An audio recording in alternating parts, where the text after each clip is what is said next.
राधे राधे सगळ्यांना. तर सगळ्यांची सुरुवात ही सकाळी स्पेशल अशी चहाने होते.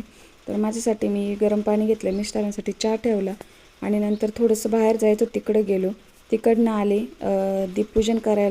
दीपपूजन करून घेतलं आणि नंतर देवाचं स्नान ते आवरायला घेतलं. कारण की आज अमावस्या होती, त्याच्यामुळं म्हटलं देवपूजा आपण आवरून घेऊ. तर देवपूजा आवरून घेतली. तर मिस्टरांना अंगूर रसमलाई खूप आवडते, त्याच्यासाठीच मी इथं पनीर बनवायला घेतलं. त्याच्यात 2 चमचे विनेगर टाकलं आणि त्याचं पनीर बनवून घेतलं.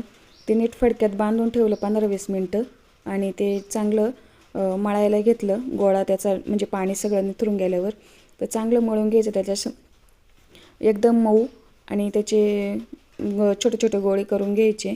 अंगूर म्हणजे छोटे छोटे, तर ते करून घेतले. आणि त्याच्यासाठी मी ना 1 कप साखर घेतली होती आणि 2 कप पाणी. तर ते फुल गॅसवर आधी थोडंसं शिजवून द्यायचे आणि नंतर कमी गॅस करून शिजवायचे.